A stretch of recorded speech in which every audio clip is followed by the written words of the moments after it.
Hey guys, it's Mitch. How's it going? Let's go back and check out another number one today, eh? Number ones always sell well. That's one rule that's kind of stood fast for the last 30 years at least. We're going to check out one of the early Image expansion titles. This is Mike Grell's Shaman's Tears number one.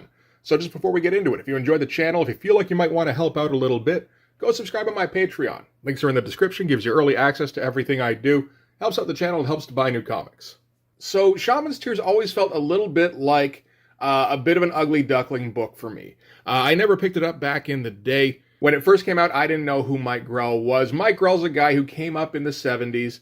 I think his first big thing was when he created the Warlord character for DC, and he kind of ran with that for a few years and became a bit of a fan favorite. He did a fair amount of work for DC back in those days before doing a little bit of creator-owned stuff with John Sable and Starslayer, and then in 1987 goes back to DC and does what's probably a pretty definitive version of Green Arrow when he did a miniseries called The Longbow Hunters, and kind of flipped that into a regular series that went on for like a good 5 or 6 years that he was writing and drawing, where he got Green Arrow away from all the trick arrows and stuff and got him back to his roots, kind of Robin Hood roots of hunting down thieves in the streets and killing them with his bow and arrow. So he's a guy who was a fan favorite in the 70s, and every once in a while you could kind of bring him in to revivify a project, but he's in 1993, he's not a big name, at least as far as I know. As far as I can tell, that Green Arrow series he did was the last thing he worked on before branching out to Image Comics. I'm not sure who would have reached out to him for that. I wouldn't be surprised if it's the same guy who reached out to Al Gordon and Jerry Ordway, because kind of similar in terms of long-term guys at DC who have put in a lot of time and made their names as successful professional comic book artists, but not the biggest names. Maybe some of the biggest names at DC, as long as you're not counting like Kelly Jones or something. But regardless, Mike Grell came over with that first wave of expansion talent to Image Comics. So I have to think that after years of working for DC and, giving them good content, giving them reliable production, and reviving some of their flagging properties, Mike Grell probably saw this as a shot for a pretty good payday, which I think it probably turned out to be. I'll be honest, on a lot of these I don't do a ton of research. Some books I know a little bit about beforehand, some just kind of get interesting and I get, my teeth stuck in them. This one I didn't find a whole lot right off the bat for why he decided to jump or why he decided to do this particular project. It does feel a little bit like a labor of love though, because one of the main things I can tell about this is that it is not designed to succeed with the target demographic for Image Comics. We all know what Image Comics readers want in 1993. They want action, they want big muscles, big guns, and big tits. They want vertical double-page splashes. They do not give a shit about the writing. And so far, Image Comics has been more than happy to fulfill that need. On this one, it feels like one of the creators who had a few contacts in the industry, just beyond what they had at Marvel, had some admiration for a few of the longer-standing guys at DC. And went, hey, why don't you give it a shot? Even if it doesn't work out, you'll still make some good money in the meantime, which you can bank. And I think he probably sent that out to Al Gordon and Jerry Ordway, Keith Giffen, and Mike Grell. None of whom stuck around at Image for very long, but, again, they sold a lot of comics at least. Shaman's Tears number one sold 700,000 copies, which wasn't record-breaking by any means, but it's like the kind of high end you could expect from a big number one in 1993, and not very many other years around it. So, for example, this particular comic beat out, in terms of circulation, comics like Supreme number one, Spawn number 15, Morbius number one. Remember that one? That might be a fun one to check out one day. Morbius goes goth for a little while. And whoever's behind this, for some reason I get the suspicion it might be Val, but I have no reason to think that, so who knows. But they're going to make sure that Mike gets a whole bunch of help in terms of getting some money back. So they're going to go all out on the cover here. This is cardstock embossed with the red foil. This is the Shadowhawk number one treatment, pretty similar to the Wildstar number one treatment. I will say, though, that out of those three books, I like this cover the best. This is a really striking cover. Picking only, red and black as colors is a good idea. It's going to stand out. Decent font for the title. I like this little logo thing as well. And this as an emblem, if it's going to be like a recurring motif, which I think it is, that's a nice one. It's nice and catchy. So if you didn't open the book to take a look inside to see what it was about, you might pick this up just because the cover looks pretty fucking cool, actually. So what happens when you do open it up? Well, let's take a look. Okay, ooh. All right. So this is our opening splash. It's not even an opening splash, really. We're starting out with an opening poster, which is an odd choice. And not really a poster, again, that's designed to appeal to the Image comic buyer's demographic. It's a nice drawing, like decent pose, nice angle, good lighting. You know, the figure work is like solid. And I like this element with the Ultimate Warrior tassels trailing off and merging with the panel border. All that, it's like well executed. It doesn't look cool. And that's going to be the problem that Shaman's Tears has throughout the issue. So in our credits page, there's our recurring motif. So that is going to keep coming back.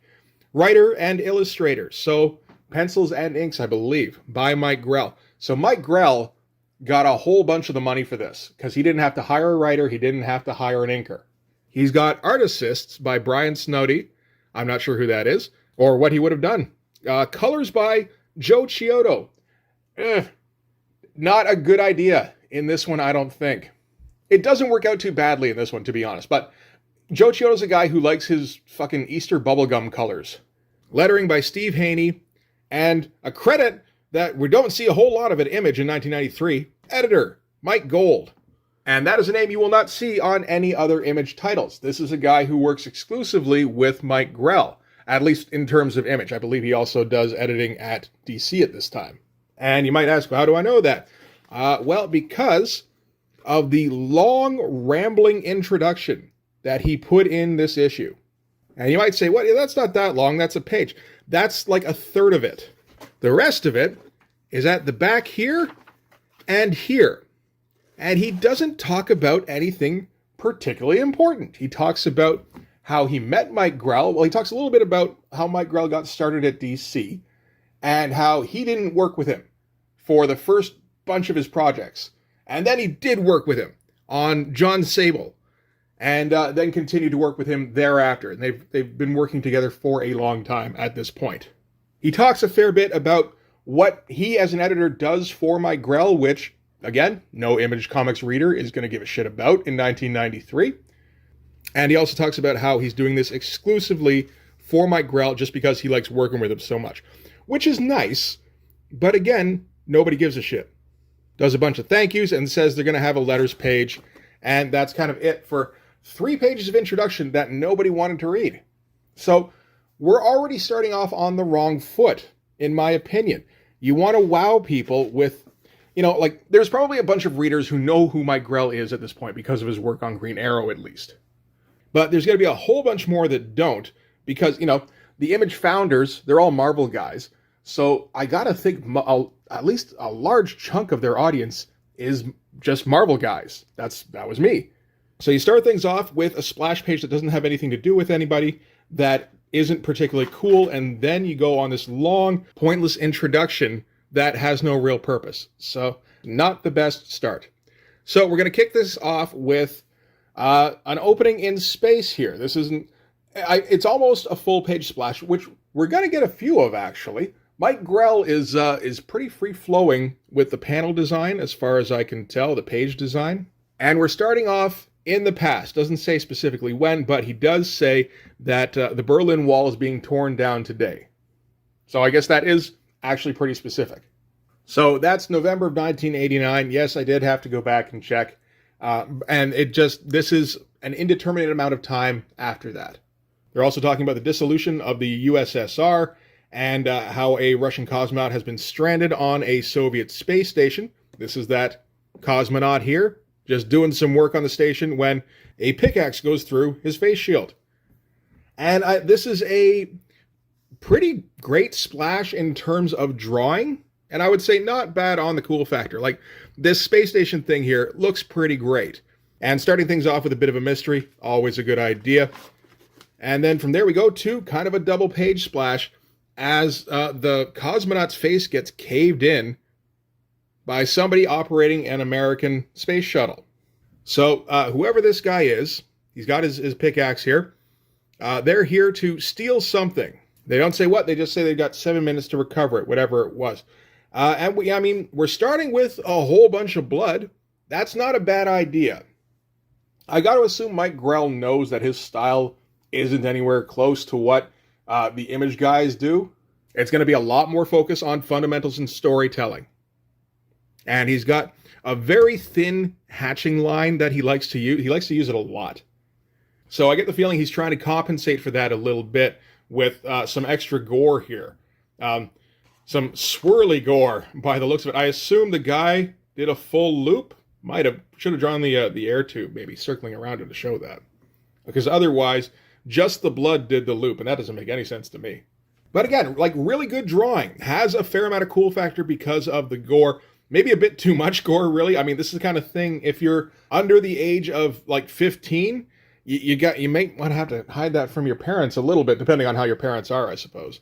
And good, like, diligent drawings of the space station here that don't ever feel like he's losing track of detail or anything, or there's any kind of, I don't know, like fakery going on to make up the difference in between panels. Get a full-on eyeball floating in here as well. Like I said, fairly gory to start. So the Raider astronauts board the cosmonaut space station. They get in there, and they're going to be stealing these biological samples. So they say here, tissue samples, canine, lion, wolf, badger. And we're going to be seeing this later in the issue, how these samples are being used, which is helpful. And one more thing that they don't say what it is, but apparently it's the main thing they're after. So, okay, we're starting out with some, and then when they grab the glowing, probably not a dildo, they're attacked by some giant lion dude who shreds one dude, although you can't see it very well there. Got like ribs sticking out of his sternum and everything. And then the lion dude gets shocked or tased or something by one of the other astronauts here. Pretty good shots. Not 100% designed for coolness factor. But again, he's trying by pushing the page design, having this guy here cross over into multiple panels. It's actually kind of tough to see where a panel border would be in here. I guess it would be behind everybody, probably. He likes to do a lot of fade-offs, which I like. It's a nice look. It might be a little bit over the heads of most of the readers at this time is all. And again, that's the kind of thing that might be the case for a lot of this book. So one thing we've been able to rely on, at least so far, is a pretty good drawing, at least, on every single spread. So that's a good precedent to set. Okay, so now we're going to flip to our hero. This is Joshua Brand, who is returning to the reservation that he grew up on in Medicine Hat, by the looks of it. All right. And we get shots, of like wild horses running through the plains, and, the mountains and the trees, the eagles, and Joshua Brand thinking, God, I hate this place. Which is a nice touch. A little counter to what you would expect. And as a spread, again, the drawings here, very nice. A lot of them kind of feel like sketchbook drawings, really. We did just come from the lion guy disemboweling a couple of astronauts. So I guess we get a little bit of leeway before we have to get into more action. This is a really big slowdown, though. And just not the sort of thing you would expect from an Image book, which I've already said several times, and I feel like I'm probably going to say a few more. That's just how this book is, though. Like, as a spread, as a total design, this is pretty fucking great. Everything is nicely drawn. There's like a slavish attention to detail on this bike. And our guy here, it looks like he's trying to be cool and not quite pulling it off. Mike Grell at this time is like 45, which is my age. I know I'm not fucking cool. Now, Mike Grell at 45 is probably a bit cooler than me at 45. Apparently when he was a kid, he joined the Air Force so that he wouldn't have to get drafted by the Army to go to Vietnam. And he's a guy who likes to go hunting and shoot animals in his spare time. So maybe kind of a man's man kind of guy. The only thing is that kind of guy isn't going to be able to relate to kids who want, like, fucking Mountain Dew in 1993. So you take your main guy and you stick him on a Harley in his leather jacket with a big metal, like, shoulder pad looking thing with his sunglasses, and you go, okay, that's what a cool guy looks like. And it doesn't quite pull it off. All right, so from there we're going to cut to Circle C Enterprises. So this is a genetic engineering lab where they've been combining DNA to create sort of hybrids. We don't find out too much about them on the first page here, like what kind of hybrids or, what the exact purpose of creating the hybrids is just yet. We just know basically that they're dangerous, and a lot of people are protesting all the genetic modification going on. And very nice drawing of the headquarters here. Not a ton of doubt about how this works in physical space. A little bit confusing with this panel here, just because what we're looking at here is a bunch of like cages and pens, and it kind of overruns this panel. But I mean, for the most part, it's just a really nice page, and it looks like the place is run by a guy who looks like he should be a Green Arrow villain, where he's got an eye patch monocle. I don't think I've seen that before. And from there, we're going to flip back to our main guy, Joshua Brand, and he's catching up with some naked lady in a stream somewhere. Because if you can't reach out to the kids with cool, you can probably do it with tits. I don't disagree. So Joshua Brand, of course, returning home, prodigal son, all of that, meeting up with people that he hasn't seen since he left, which was apparently 12 years ago. So the naked lady comes up out of the stream to greet him. He's like, oh, that's good. Punched him in the face. Oh, that's bad. And then dives naked back into the stream. And that's kind of our scene. And we're going to get a few of these little snippets of like native poetry, which is the kind of thing, again, that makes me feel like this is probably a bit of a later labor of love. It's going a bit above and beyond. This whole thing is like a full-page composition by working in the poem into the image of the woman lounging in the stream. And I mean, Mike Grell, not averse to showing some nipples in his first issue. So, applause, I suppose. You get the feeling this is an attempt, maybe, after Image has proven that they can be successful, that they can put out books and people will keep coming back, to see if they can branch out a little into more adult-oriented content. I don't mean like rated R, rated X kind of stuff. I just mean, let's see if we can get that 18 to 25 demographic to buy some of these, instead of just the 11, 12, 13-year-olds. Which is an admirable idea. And again, one that I think would probably have been Val's, if anybody's. I don't think Todd's coming up with that. I sure as shit don't think Rob's coming up with that. Maybe Jim. And Eric doesn't give a shit about anybody. He just wants to make sure nobody bugs him while he's drawing Savage Dragon. Okay, so inside of Circle C Enterprises, was that what it was called? I nailed it. Nice. A special investigation committee is being led around the interior of the building here. Basically, they've been appointed because of all of the protests and outcry against all the genetic modification. So this was a task force assigned by Congress to investigate Circle C. So we're going to get a brief tour of some of the different hybrids. We've got Banner here, who's like a human badger hybrid. So he's our Wolverine. He's got increased strength, and he likes to hit on the doctors who are observing him. We've also got Docket here. They don't say exactly. He appears to be like a monkey man. Prehensile tail and feet. Seems to have kind of a Joker mentality. We've got Sigil, who's a bat lady and likes to wear like revealing leather. Good for her. We've got some bugmen who do not get introduced. They stay behind glass, which is interesting. I'd like to see if that actually comes up again. And then we've got Signet, who is an ermine. And we can tell she's an ermine because she is just all over the investigation committee. And they kind of put forth the idea of making a pleasure model, which is like, oh, okay. But, again, nice spread. Nice bunch of drawings. Nothing particularly intense, but nothing really standing out as like, oh, that's lame either. This is all pretty good stuff. Honestly, it's one of the big problems is the stuff with our hero, Joshua Brand, is all the stuff that's kind of lame. It's all like 80s action movie. Our cool hero guy returns home after a long absence. And some of his old friends and family welcome him back and some don't. But it's okay because he's so cool. So this is our reservation here. Honestly, it does look like the town they used in The Blob. The 1988 Blob. One of the best sci-fi horror movies of all time. You know what? I've been looking for ways to like cut down my revisit schedule a little bit. Still, maybe doing movie reviews on movies nobody wants to watch anymore is the way to go. Just 20 minutes of me staring into a camera with jump cuts, trying to remember what the fuck happened in that movie I watched 30 minutes ago. That's entertainment. That's what you want from this channel. I know it. Don't worry, we're moving in that direction.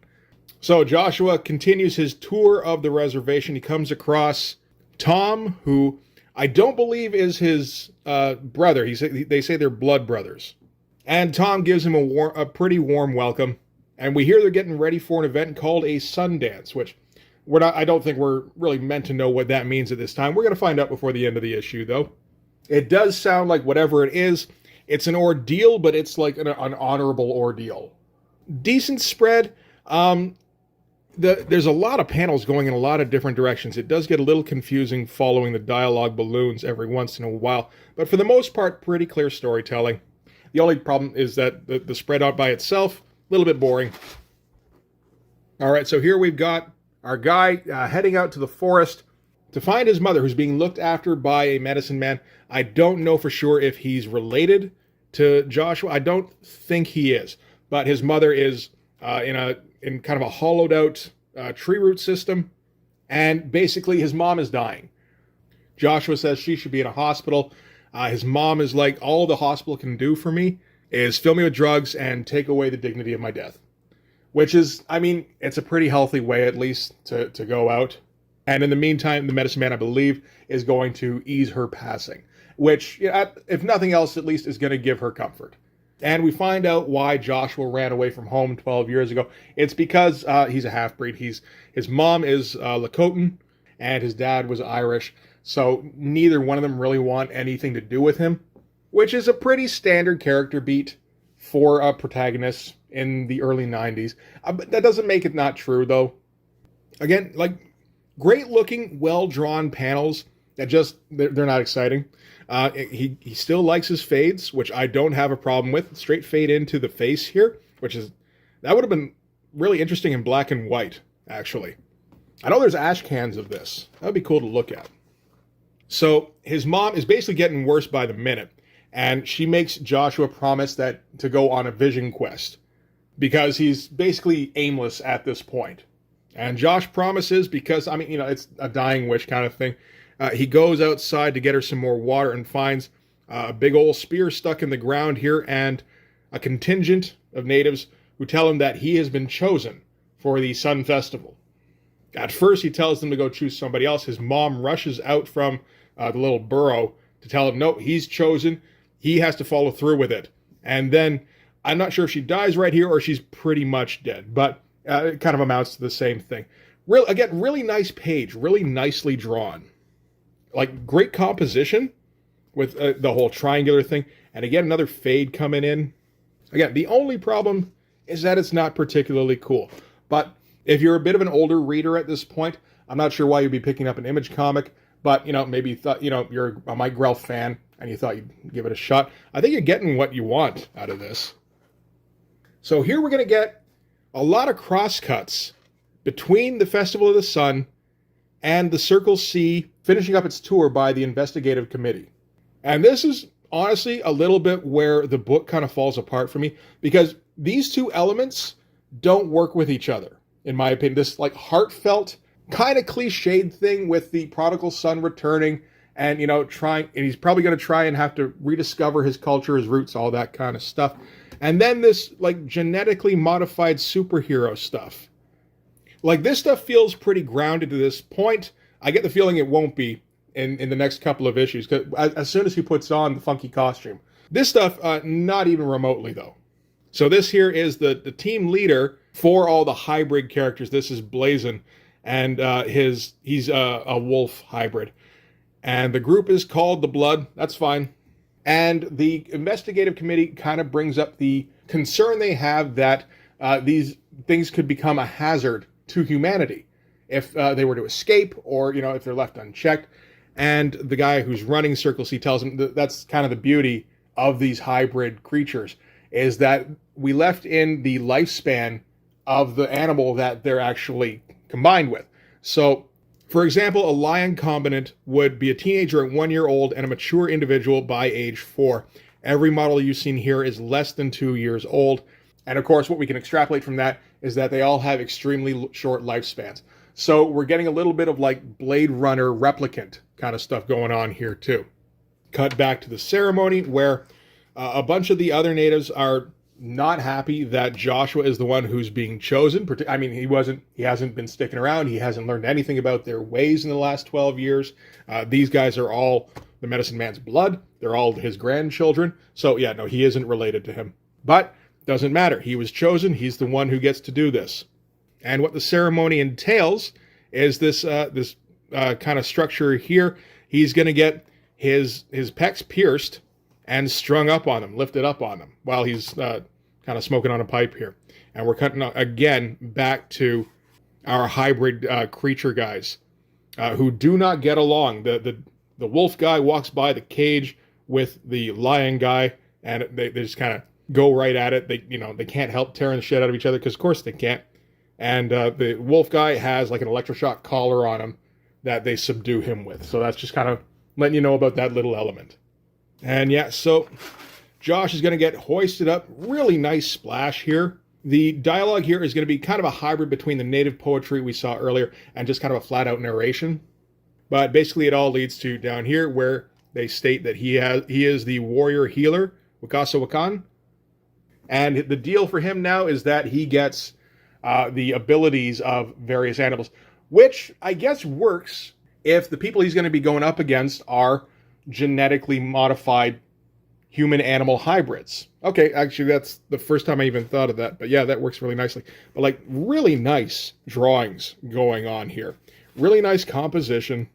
It all works really well. You think about some of the double-page splashes we've seen over the last couple of years, and how many of them do I just go, ugh, when I see them? Like, it's just, why would you do a double-page splash here? I think I know why this is a double-page splash. It's really nice. And then our finishing piece here as he gets his powers, essentially. So, the four-legged of the earth, they lend you their powers. Eyes of a hawk, ears of a wolf, strength of a bear, speed of a puma. Wait, that might be somebody else. I assume he gets his talking horse sidekick in the next issue. But yeah, that's going to do it for the story in this one. We're going to get the end of the rambling introduction here.